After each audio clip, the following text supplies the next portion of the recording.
पाकिस्तान से एक बड़ी साजिश नाकाम हुई, मगर पाकिस्तान से आए आतंकवादी की गिरफ्तारी ने एक बहुत बड़ा पर्दाफाश किया। पाकिस्तान के आतंकवादी संगठन तहरीक लब्बैक ने एक आतंकवादी को नूपुर शर्मा की हत्या करने के लिए भारत भेजा था, मगर यह आतंकवादी बॉर्डर करते समय राजस्थान के श्री गंगानगर में धर दबोचा गया। इसे पकड़ लिया गया।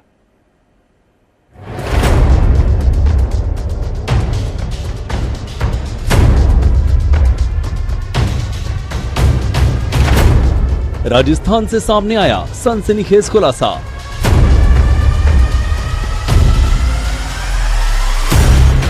सरहद पार तक फैला नफरत के तारों का नेटवर्क।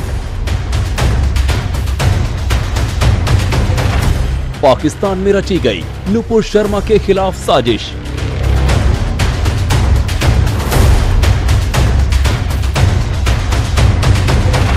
पाकिस्तानी आतंकी के सीने से सामने आया राज।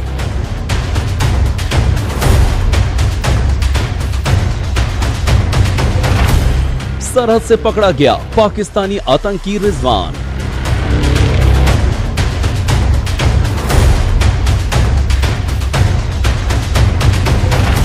पकड़ा गया पाकिस्तान आतंकी रिजवान।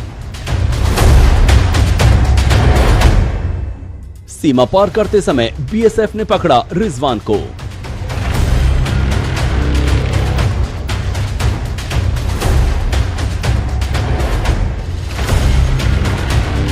जिसने 2021 में लाहौर में महाराजा रणजीत सिंह की मूर्ति तोड़ी, वो अब नूपुर शर्मा की हत्या के लिए भारत पहुंचा था।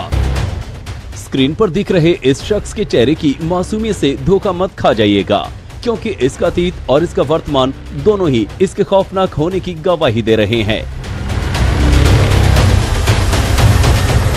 ये तो महज इत्तेफाक है कि ये पुलिस के हत्थे चढ़ गया, वरना जिस इरादे से ये हिंदुस्तान में दाखिल हुआ था, गलती से भी अगर इसने अपना मकसद पूरा कर लिया होता तो इस वक्त पूरे मुल्क में कोहराम मच गया होता।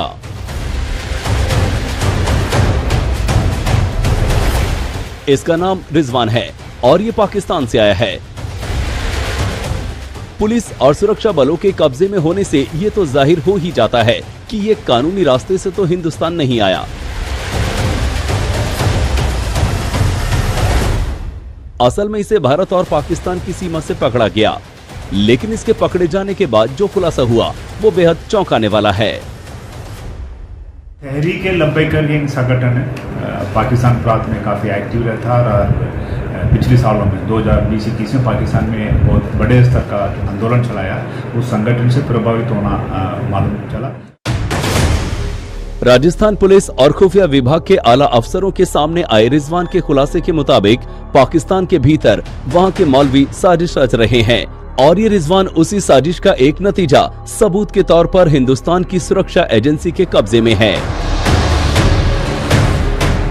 तहरीक लब्बैक गैंग संगठन है, पाकिस्तान प्रांत में काफ़ी एक्टिव रहता है और पिछले सालों में 2020-21 में पाकिस्तान में बहुत बड़े स्तर का आंदोलन चलाया। उस संगठन से प्रभावित होना मालूम चला।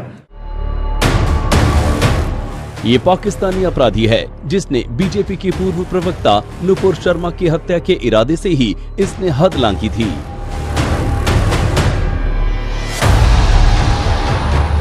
अभी तक जो कुछ सामने आया उससे यही पता चलता है कि मजहब के नाम पर रची गई इस साजिश को कितने शातिर तरीके से रचा गया था। पकड़े गए इस पाकिस्तानी आतंकी से पूछताछ के दौरान जब भी कोई सवाल पूछा जाता तो ये कुरान की आयतें बुदबुदाने लगता है।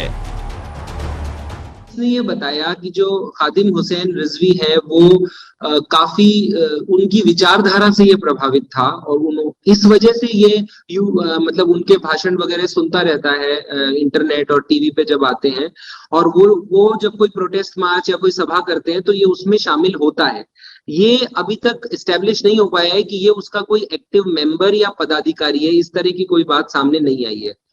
जहां पे पूछताछ की बात है तो नेचुरली ये प्रेशर में भी है, कभी कभी ये इसने तबीयत खराब होने का भी बात बोलता है। हालांकि कल इसका चेकअप कराया गया तो डॉक्टर ने सारे इसके जो वाइटल स्टैटिस्टिक्स है वो नॉर्मल बताए, पर इसने कहा मेरी तबीयत खराब है। इसी प्रकार कभी ये कुछ धार्मिक बातें जो है वो बुदबुदाने लगता है, परंतु ये पूछताछ में नॉर्मल है, ये किसी के साथ भी कोई प्रेशर में आता है इस तरह से होता है। बकौल श्री गंगानगर एसपी बीती 16 और 17 जुलाई की दरमियानी रात को रिजवान बॉर्डर सिक्योरिटी फोर्स के जवानों के हत्थे चढ़ा, जिस वक्त वो अंतर्राष्ट्रीय सीमा लांघने की कोशिश में था। अब तक मिली जानकारी के मुताबिक ये पाकिस्तान के मंडी बहाउद्दीन से पहले लाहौर आया था। यहाँ से वो कसूर, पाकपत्तन, आरिफवाला, बहावल नगर, मिंचिनाबाद होता हुआ राजस्थान में भारत पाक बॉर्डर पर श्री गंगानगर जिले के हिंदू मलकोट बॉर्डर के पास आया। यही बॉर्डर पार करते समय इसे धर दबोचा किया। ये अकेला ही था, इसके किसी और साथी का बॉर्डर के उस पार या इस पार अभी होने की कोई पुष्टि नहीं हुई है। दूसरा, ये बॉर्डर क्रॉस नहीं कर पाया था, ये फेंस के उस तरफ ही था जब बीएसएफ ने इसे देखा, चैलेंज किया और इसे एप्रीहेंड किया। और अभी तक इसके कोई लोकल कनेक्शंस इंडिया में या कोई इसके पीछे वहां पर कोई इसको मोटिवेट कर रहा हो ऐसा नहीं लगता। ये कोई बहुत ज्यादा प्रिपेयर्ड नहीं था, सिर्फ एक चाकू के अलावा इसके पास कुछ और नहीं था, ज्यादा इसके पास करेंसी भी नहीं थी। ये बस एक रिलीजियसली बहुत ज्यादा मोटिवेटेड है, सेल्फ मोटिवेटेड है ऐसा लग रहा है। पता यही चला है कि वो मंडी बहाउद्दीन के कुटियाल शेख इलाके का रहने वाला है। 24 साल के रिजवान ने अपनी पहचान के तौर पर पिता का नाम मोहम्मद अशरफ बताया है। पुलिस की पूछताछ में रिजवान ने ये कबूल किया है कि वो अपने गांव में ही रहकर बिजली का काम करता है और उसने 8वीं तक की पढ़ाई की है। इसने जो है पूछताछ में जो रिजवान अशरफ है, जिसको 16 और 17 की मध्य रात्रि बॉर्डर के पास, फेंस के पास पकड़ा गया था, उसके खिलाफ foreigners act, passport act, arms act में मुकदमा दर्ज हुआ। उसने पूछताछ में ये बताया है कि वो पाकिस्तान का जो जिला है मंडी बहाउद्दीन, उसका एक तहसील है कुटियाल शेखा, वहां का रहने वाला है। इसकी उम्र 24 वर्ष है। इसके पिता का नाम मोहम्मद अशरफ है। ये जो है बिजली का काम करता है अपने गांव में और 8वीं कक्षा तक पढ़ा हुआ है। लेकिन उसके हक में सबसे बड़ा खुलासा तो ये हुआ कि जब उसने ये बताया कि वो यहाँ किस मकसद से आया था। इसने बताया कि ये जो खादिम हुसैन रिजवी का संगठन है तहरीक लबैक, इससे ये काफी इसकी विचारधारा से प्रभावित है और इसके शहर में कुछ दिन पहले नुपुर शर्मा का जो स्टेटमेंट है उसके विरोध में एक रैली का आयोजन हुआ था। ये उस रैली में शामिल हुआ था और वहां इसने जो भाषण हुए थे, जो तकरीरें हुई थी, वो इसने सुनी और उससे ये मोटिवेट हुआ कि ये जो है काम इसे करना चाहिए और इस नियत से ये एक चाकू लेकर के और बॉर्डर पर आ गया और इसने सोचा कि ये क्रॉस ओवर करके उधर जाएगा और नुपुर शर्मा का जो उसने बोला है उसकी सजा यानी हत्या करके उसकी सजा देने का इसका इरादा था। बीएसएफ के हत्थे चढ़े इस पाकिस्तानी घुसपैठिए रिजवान से पूछताछ जारी है।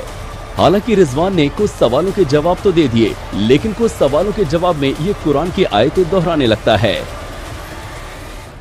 पिछले कुछ दिनों से पाकिस्तान लगातार श्रीगंगानगर बॉर्डर के जरिए मादक पदार्थ भेजता रहा है। ऐसे में रिजवान के मामले में भी सुरक्षा एजेंसियां यह पता लगाने में लगी हुई है कि रिजवान नुपुर शर्मा को मारने तो आया था, मगर किसके सहारे आया था, कौन इसके संपर्क में था, क्योंकि रिजवान के पास न मोबाइल था और न ही कोई करेंसी थी। ऐसे में सुरक्षा एजेंसियां अब रिजवान के भारत संपर्क के बारे में पता लगाने में लगी हुई है। खुलासा यही सामने आया है कि नुपुर शर्मा का कत्ल करने के लिए पाकिस्तान के मौलवियों ने इसका ब्रेन वॉश करके यहाँ भेजा है।